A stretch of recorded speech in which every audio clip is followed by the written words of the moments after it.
Originally bundled with F1 Race in 1991, the Game Boy 4-player adapter was compatible with over 20 games, many exclusive to Japan. In this video, I'm going to break down every 4-player compatible Game Boy game that made use of this underutilized accessory. Just remember, if you wanted to use the Game Boy 4-player adapter, Player 1 needs to use an original first-gen DMG Fat model Game Boy. This is because the 4-player adapter has an unattachable link cable that's only compatible with first-gen Game Boys. Players 2 through 4 can connect a Game Boy Pocket or a Game Boy Color, for example, as long as you have the correct link cable to insert into this 4-player adapter hub. This is because the Game Boy Pocket, Game Boy Color, and Game Boy Advance have different link inputs in comparison to the original Fat model Game Boy. And at the end, I'm going to include a couple of surprise 4-player compatible games, as well as a few games that are a shame that they did not include 4-player support. Okay, the US release games first. F1 Race is a port of the 1984 Famicom game, and it was bundled with the 4-player adapter. So chances are, if you've ever used this obscure accessory, this was probably the game you played. Like any racing game, the goal is to reach the end in the shortest amount of time and before your opponents. Unfortunately, it doesn't hold up very well with its simple presentation and somewhat slippery controls, but it deserves its place in history for being the first Game Boy game to support 4 simultaneous players. In 1993, Ubisoft localized Japan's Satoru Nakajami F1 Hero GB World Championship 92 in the States as F1 pole position and included a 4-player link mode. It's similar to 1991's F1 Race, only with some additional details in the statistics of the cars. It has some higher presentation values and an interesting anime aesthetic. And due to the low print run, this game is quite rare these days, with loose copies going for nearly $300, so there's little chance to link 4 copies. After F1 Race, Faceball 2000 is probably the next most played original 4-player Game Boy game. A first-person shooter that received ports on other consoles, it's rough by today's standards, but totally blew my mind when I first played this as a kid. And if you didn't want to play deathmatch with your linked opponents in the arena mode, all players can play through the campaign cooperatively in the cyberspace option, which is pretty cool. And from what I read online, this Game Boy version has the code to support 16 players, but it's only accessible via an exclusive adapter that was never released because Nintendo wouldn't allow it, as they were about to launch their own multiplayer adapter. However, the rumor is that 16-player mode will work if you manage to daisy-chain 16 Game Boy Advances using GBA link cables. So if anyone out there wants to organize a meetup to test this, leave a note in the comments.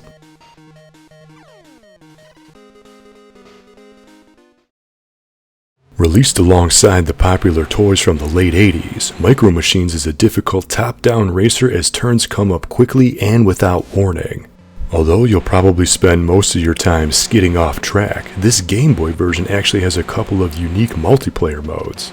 Besides being one of the few games to support the 4-player adapter, Micro Machines lets 2 players play on one Game Boy. It's far from a good racing game, but these unique and thoughtful multiplayer options are a highlight on Nintendo's handheld.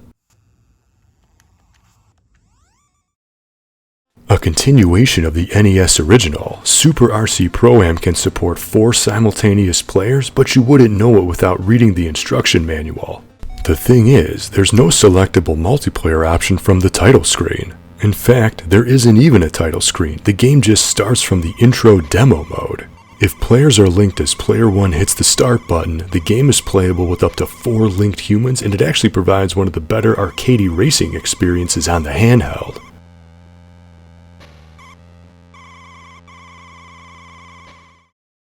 Top Rank Tennis is the only original Game Boy tennis game to allow full 2-on-2 human doubles matches. It also has one of the best video game intros of all time. It's literally a loop of twerking man-ass.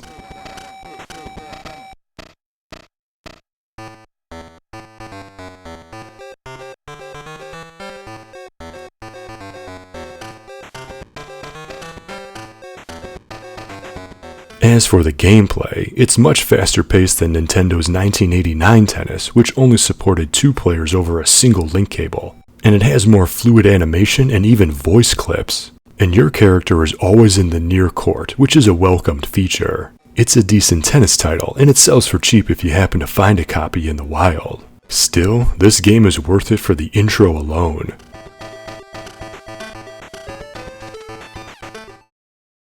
I feel like Trax is a good game, but if it was on almost any other system, because the 2-button configuration of the Game Boy makes gameplay a little clunky. Controlling a top-down tank, the goal is to blast other vehicles. But with 1 button to shoot and the other rotating aiming at 45-degree increments with each tap of a button, it's difficult to aim, shoot, and move. Each button tap essentially moves the tank's cannon like arms on a clock, so you might need to scroll all the way to the other side if you wanted to shoot in that direction. But by that time, it'll probably be too late since targets move freely. Trax is begging to use the dual analog stick control scheme, so maybe one day it'll be remade and given the proper presentation it deserves. In the meantime, this is basically the only action-based deathmatch style game that supports the 4-player adapter, so it's sort of in a league of its own.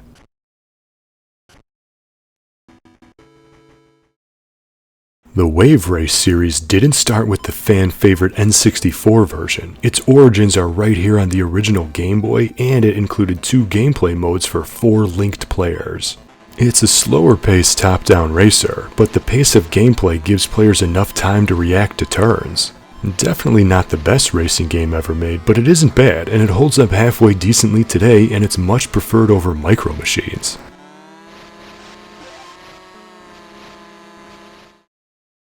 World Circuit Series, known as F1 Spirit in Japan, is, you guessed it, another 4-player supported racing game, but this one's top-down.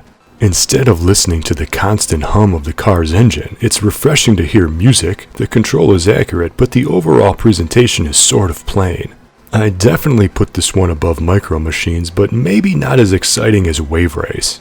However, this won't be the last F1 game on this list.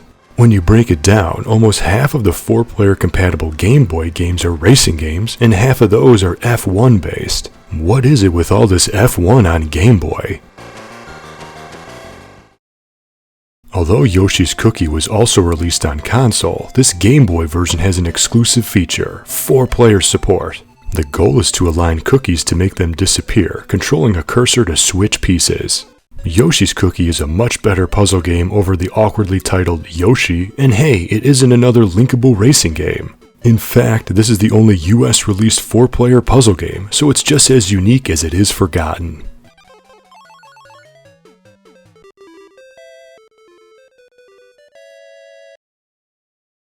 Okay, so those are all the American released 4-player Game Boy games. Now let's breeze through these Japanese exclusives. Unfortunately, if you can't read Japanese, American Udon Ultra Quiz will be unplayable. Essentially, this is a yes or no simulator. It's a weird game for sure, but hey, it supports the 4-player link adapter.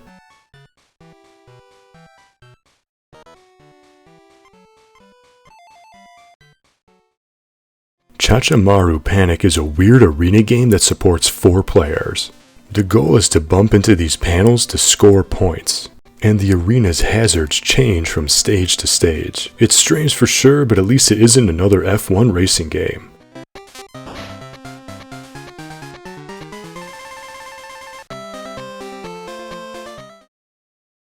Janshiro 2, and Jentaku Boy are traditional Mahjong titles that support 4 simultaneous players. Honestly, I have no clue how to play Mahjong, so I can't say much about them other than I covered many more in my Gameboy Advance Single-Pak Link series. To an ignorant player like me, they all look and play exactly the same, but they might be fun if you and 3 friends actually know how to play.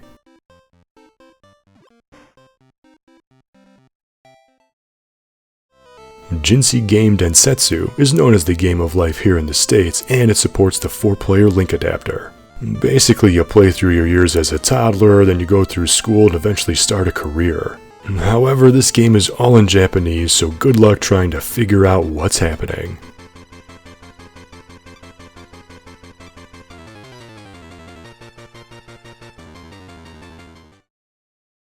The final F1 4-player Game Boy game is Satoru Nakajami F1 Hero GB World Championship 91. This game is the first F1 pole position, but carries high presentation values.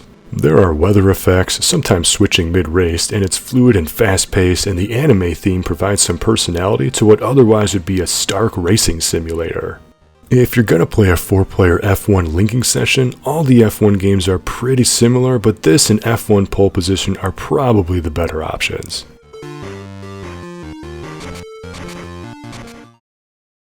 Niketsu Downtown is one of 2 River City Ransom Game Boy games that supports 4 players. This version is basically a port of Crashin' the Boys Street Challenge, which is a marathon-like race to the finish composed of running, jumping, and even swimming.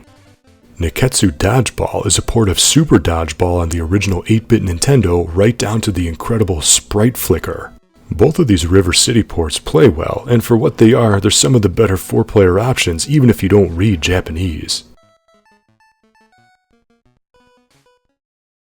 Super Momotaro Densetsu is a board game that involves moving trains and buying stuff, sort of like Monopoly. Unfortunately, if you can't read Japanese, you will be totally lost. But hey, now you and 3 friends can be totally confused together if you somehow linked 4 copies. Essentially translated to Poker Boy, Trump Boy 2 is a card game compilation composed of 3 card games that can support 4 players by using the 4-player adapter.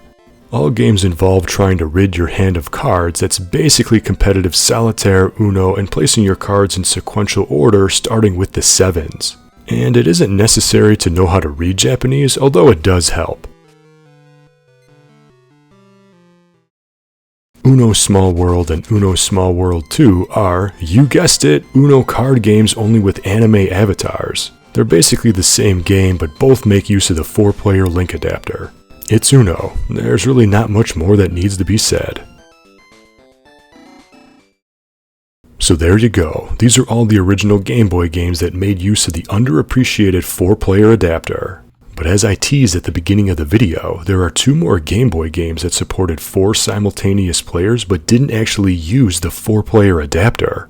Wario Blast featuring Bomberman and Bomberman GB actually supports 4 players by using the Super Nintendo's Super Game Boy and the Multitap controller adapter.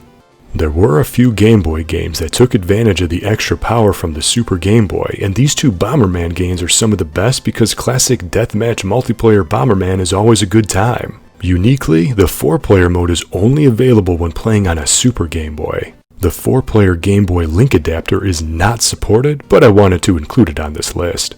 Finally, there are a few original Game Boy games that really should have included a 4-player mode. For example, Gauntlet 2 was entirely designed around co-op, so not having this feature in the handheld port is disappointing.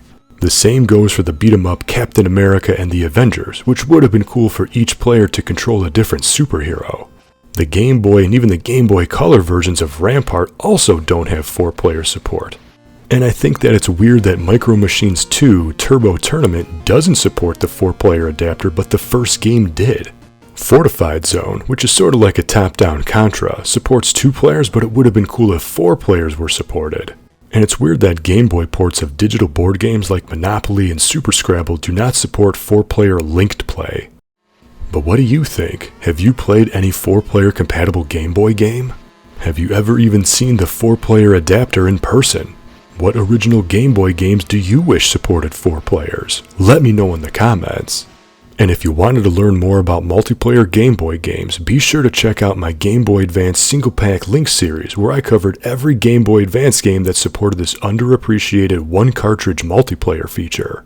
Also, my Enable the Link Cable series explores the forgotten multiplayer features of original Game Boy and Game Boy Color games. Links to these playlists will be in the description. Until next time, thank you for watching and game on!